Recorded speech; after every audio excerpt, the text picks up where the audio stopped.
சம்பாதித்து பெரியவனாக விரும்புகிறேன், ஆனால் எனக்கு பலன் இல்லையே என்று நினைக்கும் ஆத்மாவே, இன்று கர்த்தர் உங்களுக்கு சொல்லுவது உபாகமம் 8:18. உன் தேவனாகிய கர்த்தரை நினைப்பாயாக.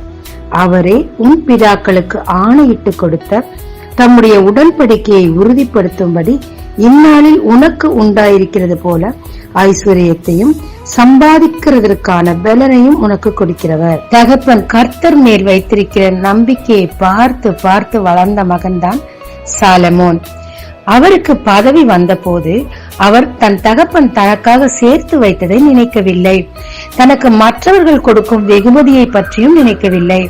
தேவனை நினைத்தார். நினைத்து அவர் சித்தம் என்ன, இந்த ஆட்சியை செய்ய எனக்கு முதல் தேவை என்ன என்பதை அறிந்து தேவனிடத்தில் ஞானத்தை கேட்டார். தேவனும் அவர் கேளாத ஐஸ்வர்யத்தையும் சம்பத்தையும் அவருக்கு கொடுத்தார். ஈசாக்கு மிகப்பெரிய ஐஸ்வர்யவானாய் இருந்தார். அது இலகுவாக அவருக்கு கிடைக்கவில்லை. ஒரு இடத்திற்கு போவார், கிணறு வெட்டுவார், கொஞ்சம் செழிப்பது போல் இருக்கும். சத்துருவுக்கு பொறாமை வரும், அந்த கிணற்றை மூடுவான். திரும்ப வேறொரு இடத்திற்கு போய் கிணறு தோண்டுவார். அதேதான் நடக்கும். இவன் எவ்வளவு பலனை அந்த இடத்தில் விரயம் செய்திருக்க வேண்டும். ஆனால் தேவன் ஒரு இடத்தில் அவருக்கு பலனையும் கொடுத்து எல்லார் கண்களிலும் கிருபையும் கொடுத்தார். அந்த இடத்தில் அவர் 100 விதைத்தார், 100 அறுத்தார், மிகவும் விருத்தியானார். இதன் விளைவு சத்துருக்கள் இவரோடு கர்த்தர் இருக்கிறார் என்பதை அறிந்து இவரிடத்தில் மன்னிப்பு கேட்டு மண்டியிட்டார்.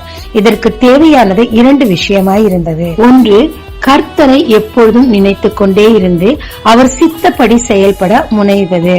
இரண்டாவதாக, அவர் உடன்படிக்கை உறுதிப்படுத்தும்படி அவரிடத்திலிருந்து இந்த காரியங்களை செய்ய வாக்குத்தத்தம் இருக்கிறதா என்று தேவனிடத்தில் கேட்டு பெற்றுக்கொண்டு அவரை நினைத்து வாக்குத்தத்தங்களை பிடித்துக் கொண்டு நாம் சம்பாதிக்க முற்படும் போது தேவன் பலனையும் கொடுப்பார், தேவையான ஐஸ்வர்யத்தையும் கொடுப்பார். ஜெபிக்கலாமாங்க. தேவரீர் குறுக்கு வழியில் போகாமல் உமது சித்தம் அறிந்து நான் சம்பாதிக்கத்தக்கதாக உம்மை என் வாழ்க்கையில் நினைவு கூறுகிறேன். தேவரீர் உழைக்கத்தக்கதாக போதிய பலனையும் ஞானத்தையும் எனக்கு கொடுத்து அதன் முழு பலனை அடையவும் எனக்கு தேவையான ஐஸ்வர்யத்தை பெற்றுக் கொள்ளவும் என்னை பலப்படுத்துவீராக. இயேசு மூலம் பிதாவே, ஆமென். இயேசு கிறிஸ்துவின் நாமத்தில் இந்த நாளில் உங்களை ஆசீர்வதிக்கும் ஜீசஸ் விஷன்.